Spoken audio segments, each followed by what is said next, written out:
Hi നമസ്കാരം. Praveen Pranav issue നമ്മൾ ഇപ്പോൾ യൂട്യൂബിൽ വളരെയധികം ചർച്ച ചെയ്യുന്ന വിഷയമാണ്. ഇതുമായി ബന്ധപ്പെട്ട് മഴവിൽ കേരള എന്ന് പറയുന്ന യൂട്യൂബ് ചാനൽ ഒരു മനുഷ്യാവകാശ പ്രവർത്തക മേധാവിയെന്ന് അവകാശപ്പെടുന്ന ഒരു മേഡവും പ്രവീണിൻ്റെ കുടുംബവും പ്രവീണുമായി സംസാരിക്കുന്നത് റെക്കോർഡ് ചെയ്ത് പുറത്തുവിടുകയുണ്ടായി. ഇതുമായി ബന്ധപ്പെട്ട് ഞെട്ടിക്കുന്ന തെളിവുകളാണ് ഇപ്പോൾ പ്രവീൺ മുന്നോട്ട് വയ്ക്കുന്നത്.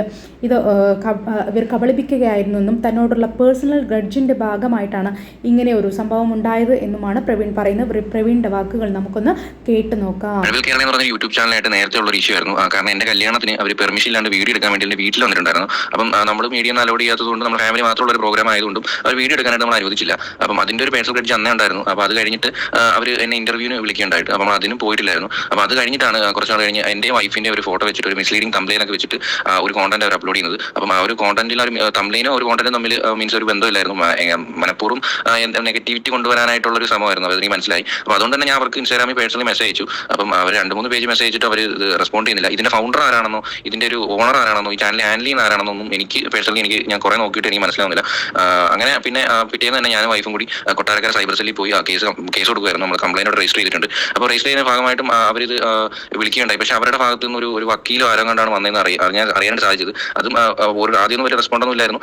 പിന്നീട് 2 ദിവസം കഴിഞ്ഞതിന് ശേഷമാണ് അവർ ഈ ഒരു വീഡിയോ മാക്സിമം റീച്ച് ആവാൻ വേണ്ടി വെയിറ്റ് ചെയ്തതിന് ശേഷമാണ് അവർ തംബ്ലെയിൻ റിമൂവ് ചെയ്ത് തംബ്ലെയിൻ മാറ്റി തന്നത് അപ്പോഴാണ്. അപ്പം ഞാനത് സൈബർ സെല്ലിൽ ചോദിച്ചു, നമുക്ക് വേറെ ഒന്നും ചെയ്യാൻ പറ്റില്ല, വീഡിയോ ടേക്ക് ഡൗൺ ചെയ്യാൻ പറ്റത്തില്ല എന്ന് ചോദിച്ചപ്പോൾ അവർ പറഞ്ഞത് അത് പറ്റത്തില്ല, അതിന് നിങ്ങൾ കോർട്ടുമായിട്ട് തന്നെ ഡയറക്റ്റ് പോകണം എന്നാണ് അവർ പറഞ്ഞത്.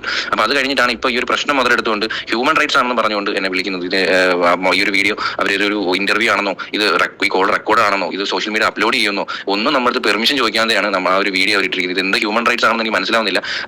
അങ്ങനെയാണ് അവർ ആ വീഡിയോ അപ്ലോഡ് ചെയ്യുന്നത്. നമ്മുടെ ഒരു പെർമിഷനും ചോദിച്ചിട്ടില്ല. ഈ നമ്മൾ കോൾ ചെയ്യുന്നത് റെക്കോർഡ് ആണെന്ന് പോലും നമ്മുടെ അടുത്ത് പറഞ്ഞിട്ടില്ല. അപ്പോൾ അതിനെതിരെയും നമ്മൾ കഴിഞ്ഞ ദിവസം സൈബർ സെല്ലിൽ കൊട്ടാരക്കര തന്നെ ഒരു കംപ്ലൈന്റ് രജിസ്റ്റർ ചെയ്തിട്ടുണ്ട്. എന്നിട്ട് അവർ വിളിച്ചിട്ട് പോലും അവർ ഇതുവരെയായിട്ടും ആ ഒരു വീഡിയോ ടേക്ക് ഡൗൺ ചെയ്തിട്ടില്ല. എന്നെ വിളിച്ച ആ ഒരു മാഡം, എന്നെ വിളിച്ച ഹ്യൂമൻ റൈറ്റ്സ് ആണെന്ന് പറഞ്ഞൊരു മാഡം, അവരെ വിളിച്ചിട്ട് പോലും അവരിപ്പം ആദ്യം സംസാരിച്ചപ്പം അവർ ആദ്യം റെസ്പോണ്ട് ചെയ്തില്ല. പിന്നെ അവർ ഫോൺ സ്വിച്ച് ഓഫ് ആക്കുമായിരുന്നു. പിന്നെ അവരെ വിളിച്ചിട്ട് ഒരു അനക്കവും ഇല്ല. അപ്പം ഇത് എന്ന് പറയുന്നത് ഒരു പേഴ്സണൽ ഗ്രഡ്ജിൻ്റെ ഭാഗമായിട്ടാണ് മഴവിൽ കേരള ഇങ്ങനെ ഒരു തട്ടിപ്പ് നടത്തിയത് എന്നാണ് പ്രവീൺ പറയുന്നത്. തൻ്റെ കുടുംബത്തിനെ സോഷ്യൽ മീഡിയയിൽ വലിച്ചിട്ടു, തന്നോട് സമ്മതം ചോദിക്കാതെ തൻ്റെ കോൾ റെക്കോർഡ്സ് ഇവർ പ്രദർശിപ്പിച്ചു. ഇതൊക്കെയാണ് പ്രവീൺ മുന്നോട്ട് വയ്ക്കുന്നത്. അതുപോലെ തന്നെ മനുഷ്യാവകാശ പ്രവർത്തക എന്ന് അവകാശപ്പെടുന്ന ആശ എന്ന വ്യക്തി, ഈ മഴവിൽ കേരളയിലൂടെ വന്ന ആശ എന്ന വ്യക്തി എന്ന് പറയുന്നത് ഒരു കബളിപ്പിക്കുന്ന വ്യക്തിയാണെന്നും നേരത്തെ ഇവർക്കെതിരെ നിരവധി കേസുകളുണ്ടെന്ന് ഇപ്പോൾ തെളിഞ്ഞിരിക്കുകയാണ്.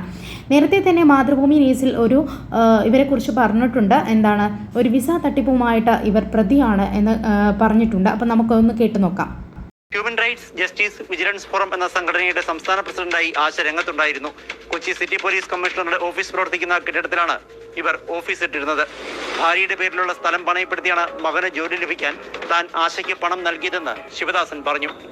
കൊടുക്കുമ്പോൾ ഞാൻ പറഞ്ഞിരുന്നു, ഞാൻ പ്രവീണുമായിട്ട് സംസാരിച്ചിരുന്നു.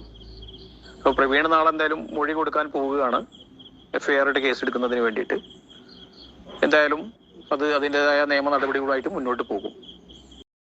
ശിവദാസൻ എന്ന ആളുടെ മകന് ജോലി വാഗ്ദാനം ചെയ്തുകൊണ്ടാണ് അവരെ കബളിപ്പിച്ചത്. അവരിൽ നിന്നും പണം തട്ടിയെടുക്കുകയും ചെയ്തു ആശ എന്ന ഹ്യൂമൻ റൈറ്റ്സ് മേധാവി എന്ന് പറയുന്ന അവകാശപ്പെടുന്ന ഈ വ്യക്തി. അതുപോലെ തന്നെ ഇത്തരത്തിൽ പ്രവീണിൻ്റെ കുടുംബത്തെയും ഇതുപോലെ കബളിപ്പിക്കാനായിരുന്നു ഉദ്ദേശം എന്ന് പറയുന്നത്. എന്തായാലും പ്രവീണും കേസുമായിട്ട് മുന്നോട്ട് വന്നിരിക്കുകയാണ്. അവർ കേസ് ഫയൽ ചെയ്തു എന്നാണ് അറിയുന്നത്. എന്തായാലും ഇത്തരത്തിൽ ആളുകളെ കബളിപ്പിക്കുന്നത് നിർത്തണം. അതിന് ഇത്തരം യൂട്യൂബ് ചാനലുകൾ ഇതിനെ സപ്പോർട്ട് ചെയ്യുന്നതും ദയവ് ചെയ്ത് നിർത്തണമെന്ന് അപേക്ഷിക്കുന്നു. എൻ്റെ ചാനൽ ഇഷ്ടപ്പെട്ടെങ്കിൽ ഒന്ന് സബ്സ്ക്രൈബ് ചെയ്യണം. താങ്ക്